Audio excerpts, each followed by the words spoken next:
Story time. Meron lamang dalawang tauhan sa story na ito, yung hari at ang kanyang kawal.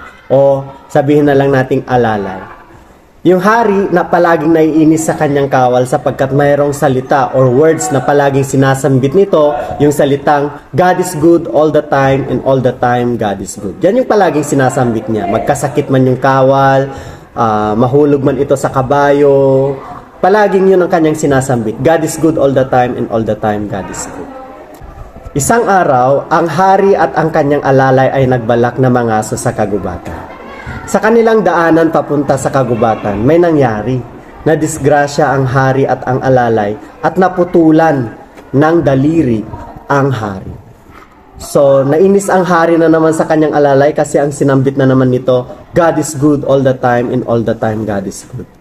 Sa pagkainis ng hari sa kanyang alalay, ipinakulong niya. Pinakulong niya ang kanyang alalay at pinarusahan. So, yun ang nangyari. After a week, after a month, gumaling yung daliri ng hari at nagbalak siya ulit pumunta sa kagubatan para mangaso. Sa kanyang pangangaso, mayroon siyang nakasalubong na mga grupo ng mga tao at hinuli siya. Hinuli siya para ialay siya sa kanilang Diyos-Diyosan. Nung siya'y hinuli, meron isang leader. Yung leader nila, chinek muna yung hari, chinek muna yung kanyang buong katawan para tignan kung karapat-dapat ba siyang ialay o hindi. So sabi niya, ang taong ito ay hindi pwedeng ialay sa ating Diyos sapagkat hindi siya kumpleto. Hindi kumpleto ang kanyang katawan. Dahil doon, pinakawalan yung hari. At pagbalik niya sa kanilang palasyo, kinausap niya ang kanyang alalay. Pinakakawalan na kita sa iyong pagkakapihit dahil alam ko na God is good all the time and all the time God is good. Sabi ng hari sa kanyang alalay. Ang sagot ng alalay, sabi niya ulit, God is good all the time God is good. Mahal na hari. Bakit ganyan palaging sinasabi mo, sabi ng mahal na hari sa kanyang alalay? Sapagkat mahal na hari, kung kasama mo ako sa pangangaso, baka ako ang hinuli at ako ang inalay sa kanilang Diyos. End of the story. God's timing is not the same as our timing. Because God's timing is always perfect. Perfecto yung mga timing ng Diyos sa buhay natin. Kaya, huwag nating ihalin tulad.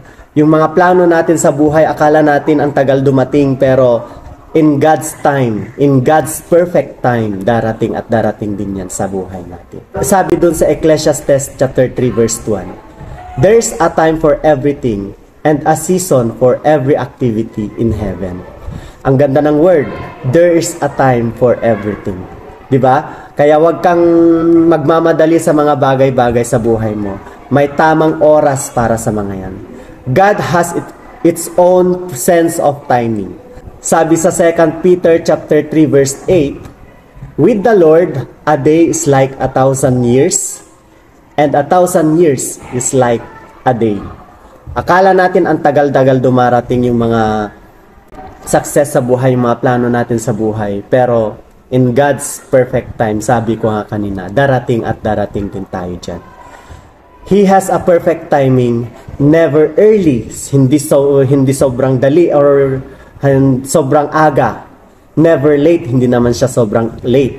God's never in hurry. Hindi siya palaging nagmamadali sa buhay natin. Kaya sabi ko nga, kung nagmamadali ang isang tao, mas masakit ang pagkakatalisod nito. Mas malalim ang pagkakatinik. Kaya wag tayong magmamadali sa lahat ng mga plano natin sa buhay. He is always perfect. Not only in everything, but sa oras, perfecto siya. Sa mga plano niya sa buhay natin, perfect siya. Kaya ipagkatiwala na lang natin lahat ng plano natin sa buhay sa Panginoon. Yun lamang po. God bless po sa ating lahat.